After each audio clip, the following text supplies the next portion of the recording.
Welcome back to the library, dear wanderers. Today we're going to head back to Library Wing 1, the Hidden Nest, back to the First Oak's shelf, where we'll pick up the first work we see. This one was brought to the library by Kothar Durastrix. Now, without further ado, survival. The survivor awoke in a good mood. As good a mood as a castaway on a deserted island can have, but it quickly soured. The rising sun was sending red stains up and across the sky. Bad news. Red skies in morning, sailors take warning, as they say. Nothing else but the cloudless sky seemed to indicate approaching foul weather, but the water had a different story to tell. Still looking almost black in the dawnlight, the waters of the Pacific were surging hungrily across the rocky shore.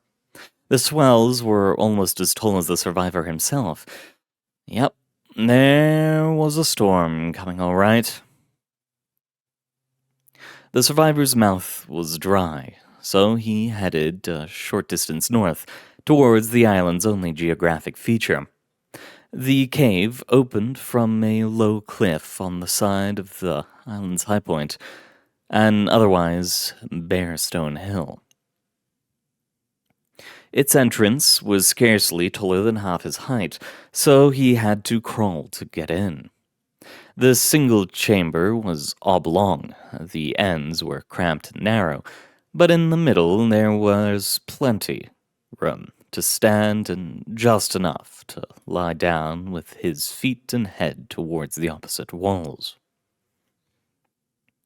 The wind and waves echoed strangely in the cave, rolling consistently like the sound in a conch shell. A shallow pool of fresh water had collected in the center of the chamber, fed by the steady drip of condensation from the cool stone surfaces. He didn't go any further back than the pool, where he scooped up some of the water with his hands to drink. The cave was his only source of fresh water, but he never went in there more often than he had to. As soon as his thirst was quenched, the survivor hurriedly crawled back out. Before eating breakfast, the survivor seated himself on a protruding ledge to the south of his little campsite. He pondered the approaching storm as he ate. It might not hit me, he thought, taking a bite from his muscular right forearm. He had to gnaw it for a while, using his canine teeth to tear the meat. Blood spritzed onto his face, red droplets getting caught in his overgrown beard. But the survivor didn't seem to care. Yes, it was true that the storm might miss. It might just crawl along the horizon from one side to the other and break up into a mild rainstorm before it reached him. It would be nice if he could gather up some rainwater to drink and save himself some trips to the cave. But if a powerful storm did strike the island, even glancingly, he'd be in deep trouble. A storm would wreak havoc on the survivor's shelter. If the sheet of skin he used for shade blew away, it would take weeks or months before he grew enough hair to sew a new one. If he lost the large driftwood branch that served as its only support, he might never be able to replace it. He might lose his bone fingers and toe chest set too. But that was easy to replicate. For the second serving, the survivor used a bone knife to carve off a chunk of his thigh.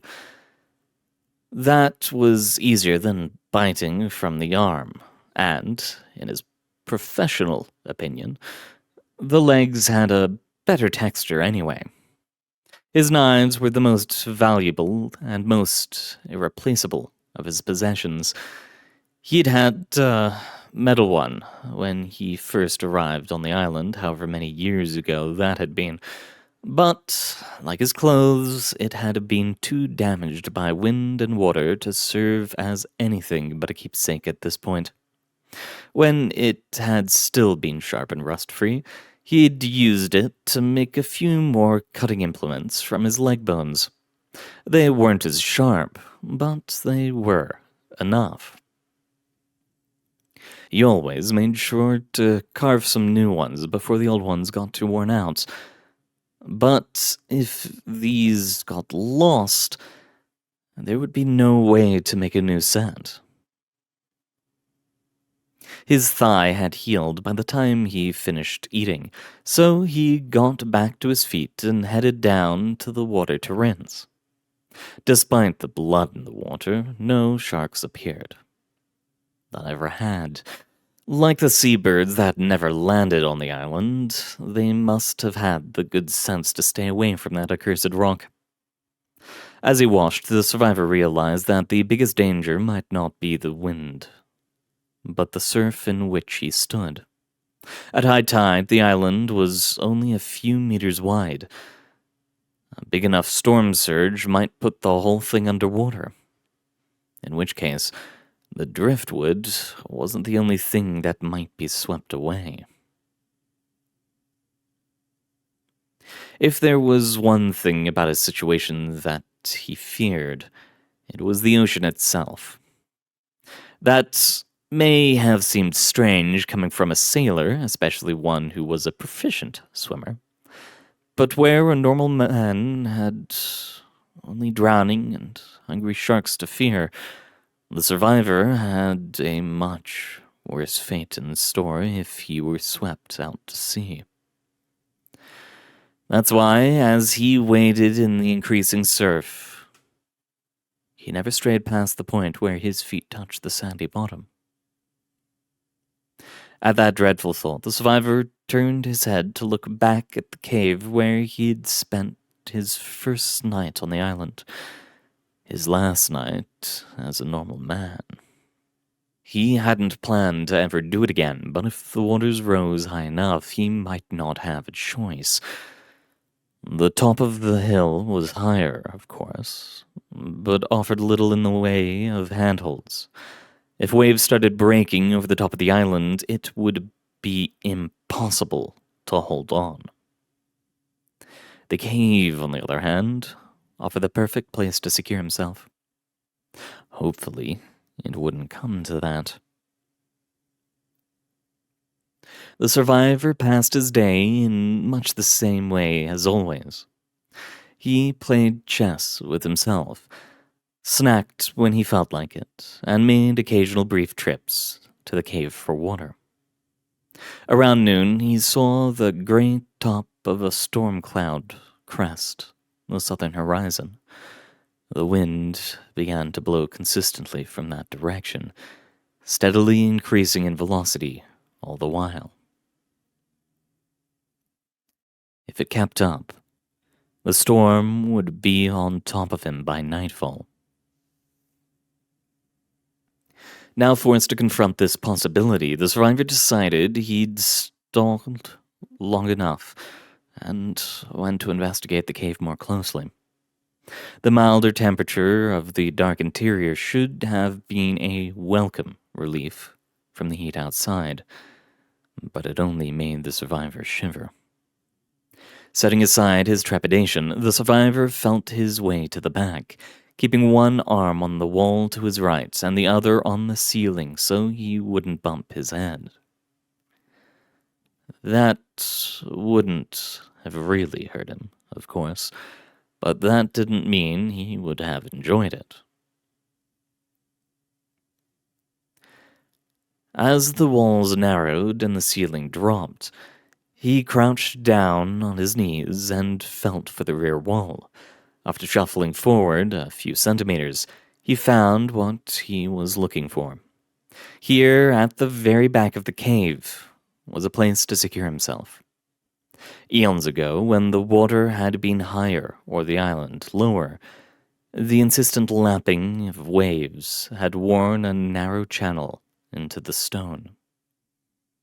The survivor's fingers carefully probed the gap, following its generally horizontal course from its beginning close to the left wall to its ending close to the right. The crevice was less than a meter long and no wider than his splayed hand. He had tried to determine its depth once, but it went further back than he could insert his arm without running the risk of getting stuck. Unfortunately, getting stuck might be his only option if the island got swamped. Having had enough of the cave, the survivor carefully made his way back outside. The survivor wasted no time in making preparations. He disassembled his shelter and secured the components inside the cave by weighing them down with rocks. That probably wouldn't be enough to keep the driftwood in place if the water reached it, but it was the best he could do. The weather continued to worsen as the afternoon turned to evening. The clouds kept advancing from the south, piling up into a tall cumulonimbus. Gray streaks of rain fell from the cloud's flat bottom, but he doubted the storm would exhaust itself before it reached him. The waves grew larger and rougher, the wind continued to strengthen, and the pressure continued to drop. As the sun sunk low towards the western horizon, he saw bolts of lightning flashing amongst the thunderheads, and knew it was time to take shelter. Before he entered the cave, however, he'd have to store his knives somewhere safe. Carefully, the survivor wedged one of his two blades beneath the skin of his outer thigh, then watched as the wound closed around it. The handle of the knife still protruded, so he could draw it if necessary, but it would not come out accidentally. He did the same with his other knife and other thigh, then finished by embedding his hand-carved bone sewing needles in his left arm.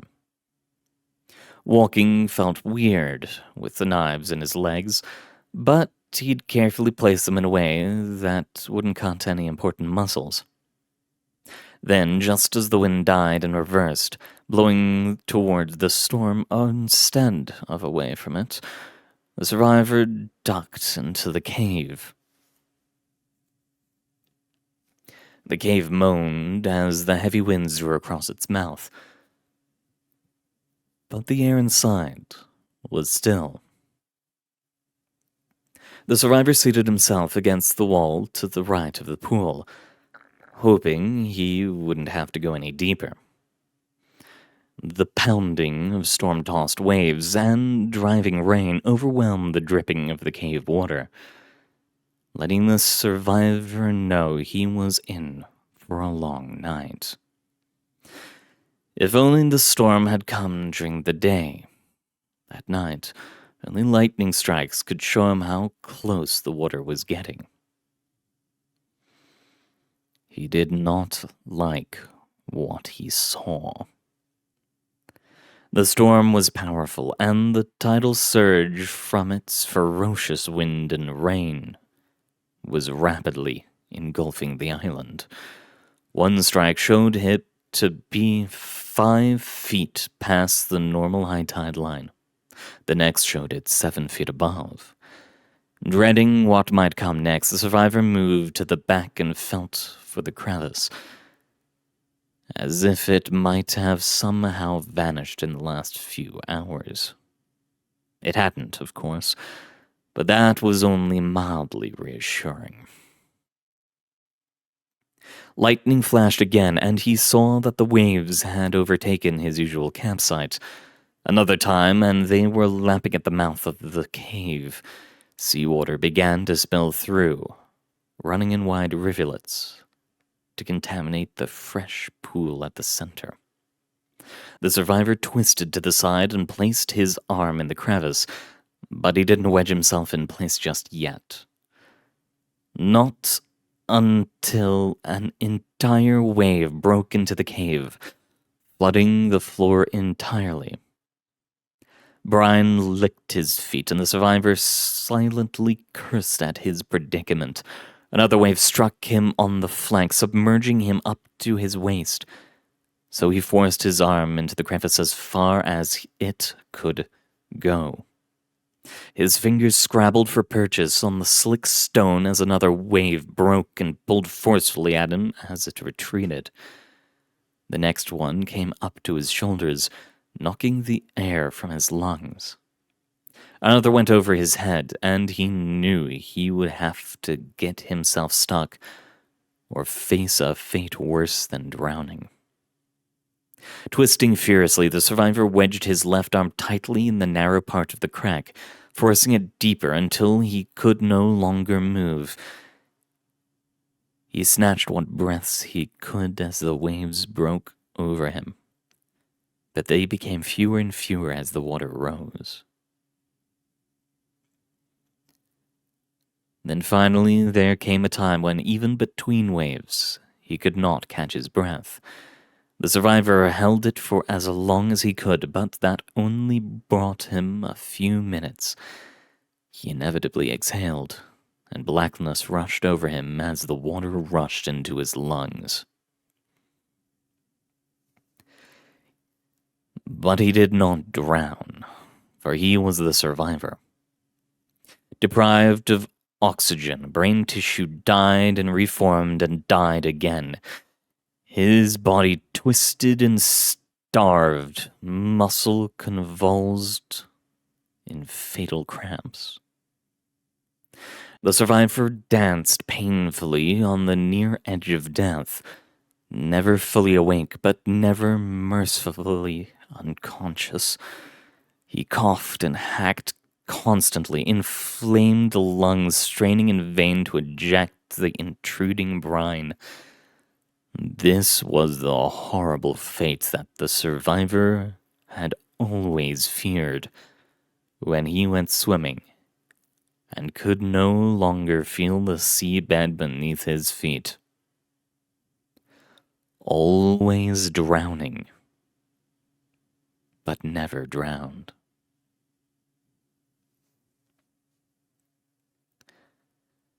An eternal instant later, the water receded, the survivor's tortured lungs finally expelling the invading brine, and he gasped in a precious, glorious breath of air. His chest tingled as abraded lung tissue became healthy and whole again, and his spasming heart settled back into a normal rhythm. Neurons regenerated, gradually reassembling the survivor's fragmented memories and disordered sentences. A throat worn rough and dry by salt smoothed over, but did not moisten. Rough, desiccated corneas became clear of scratches once more, but his vision did not clear. The survivor blinked furiously, but no tears came. Brine had filled his lungs, throat, and sinuses for hours, stripping away every hint of moisture from his battered body. His cells could regenerate over and over, but they could not make water from thin air. The survivor groaned. His throat was as dry as desert sand, but the ragged breaths did not hurt. The same thing. Something in this cave, perhaps, that had made him able to heal from any injury had taken away his sense of pain. Somehow, that made severe dehydration even worse. Without a horrible pounding headache or burning lungs, he had nothing to distract from the dizziness and delirium. The survivor felt like a storm-tossed ship at sea, spinning and rocking and yawning in every direction, all at once. He hurled, and all that came up was a viscous strand of green acidic bile. He spat the foul taste from his parched mouth, tongue moving like a slab of sandpaper. The spitting motion split his lips in several places, and he tasted blood for a few seconds before they healed. He licked desperately at the moisture, but even his blood seemed thick and salty. He turned his swimming, swollen head to the right, blurry gaze searching for any sorts of relief.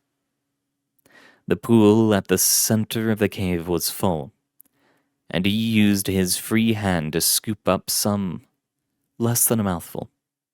He tried to drink it, but the water, tainted with salt by the flood, burned his dried-out mouth. Stinging eyes saw the thin gray light outside. Ringing ears heard the patter of light rain gently falling as the storm passed.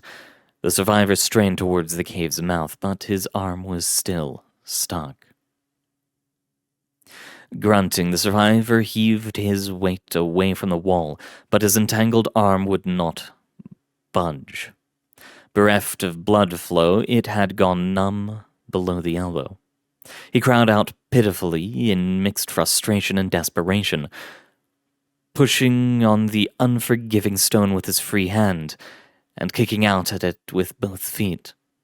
He writhed and twisted frantically, growling and screaming like a trapped animal as he fought without avail to work himself free. He was well and truly stuck. Desperately, the survivor fumbled for his knife, still embedded in the side of his right thigh. He seized the bone handle and tore it free of his flesh, only to be overtaken with a new wave of dizziness as the blood streamed out. His superhuman liver churned out more blood cells immediately, but it could not replace the moisture that had been lost. The survivor wailed as he began to saw at his trapped arm, bone on bone, and was swamped with horrible nausea. Skin and flesh parted beneath the bony blade, but the bone refused to give. If he cut an inch grew back.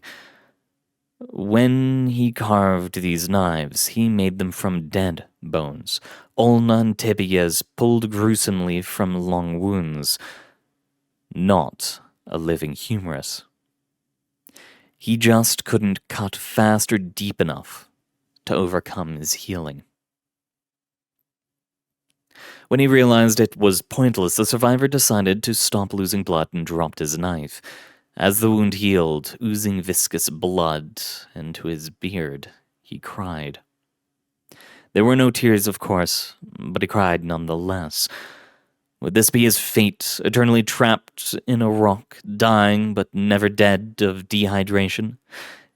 He'd thought an eternity of drowning was the worst fate imaginable, but this was far worse, if only from the constant tempting mockery of the rain outside.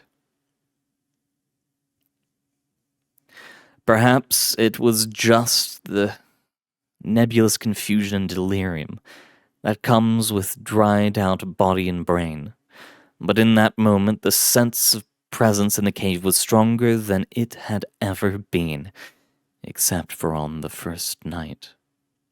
That first night, when he'd laid down bruised and terrified in this very spot, as the sole survivor of a sunken ship, stranded, unknown, and alone on a nameless, desolate rock no one would ever find.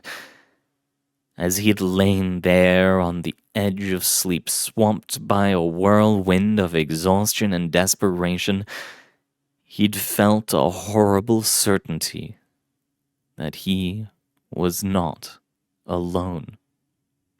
There had been no comfort in that thought, and there was none of it now. He wailed, addressing the presence, or perhaps the cave itself. He was beyond the point of coherence, but his meaning was no less clear. Why had it saved him?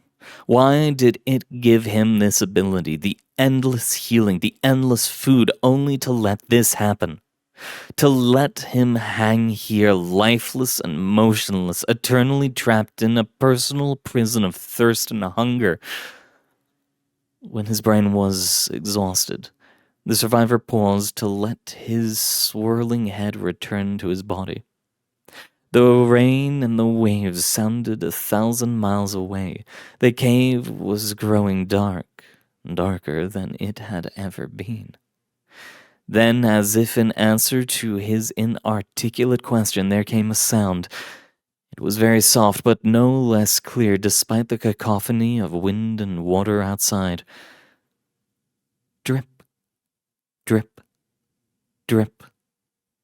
Desperately, dry and cracked fingers probed for the dripping moisture. It was not falling into the brine-tainted pool, but onto the slick stone just within the survivor's reach. With one cupped, outstretched palm, he gathered as many drops as he could. Then, carefully, he raised his trembling hand to his bleeding lips and took a sip.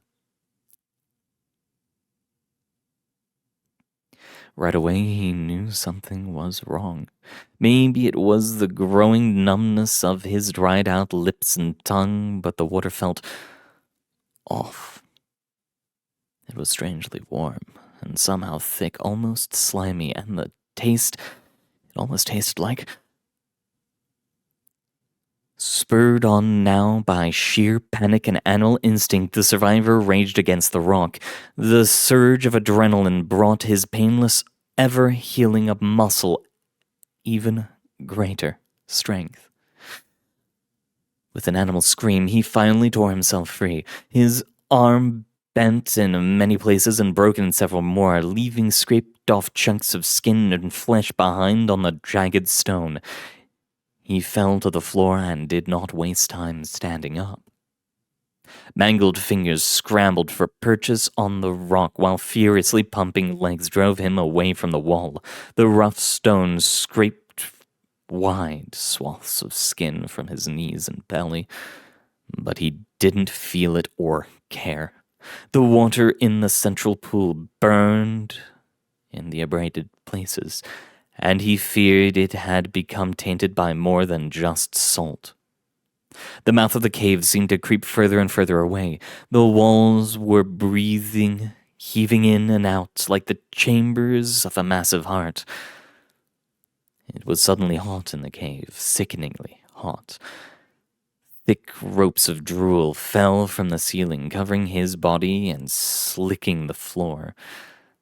Then the survivor's disorganized brain caught up with his panicking body, and he finally understood why the cave made him immortal. Like him, it had nothing else to eat. Then he was outside. Cool rain washed over him, cleansing the disgusting drool from his back. The survivor rolled over, scarcely able to believe that he was now below the gray-lit cloudy sky, and not the heaving, dripping ceiling of a cave that is not a cave. His mouth fell open, and the pure, fresh rain was sweeter than any wine or nectar could ever be.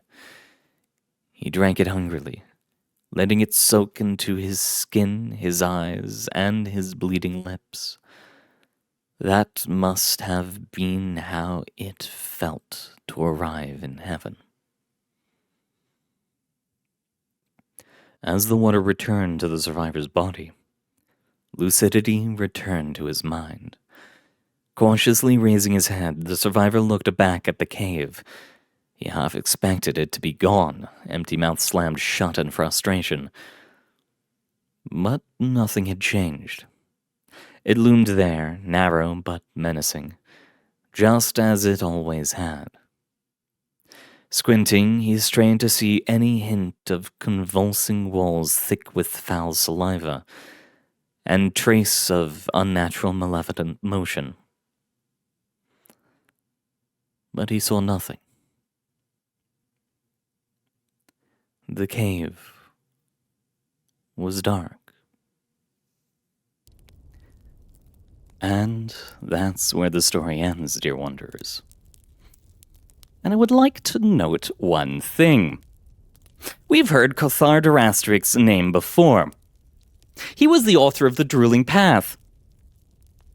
We never knew what the actual Drooling Path was. Is this the Drooling Path? Have we finally gotten the answer? If so, because I hate it. I hate it so much. I'm happy, I'm angry, Thank you very much for coming, dear wanderers. It has been an honor reading for you, and I swear to God, if Cathar Durastrix ever tells me that this is the drooling path,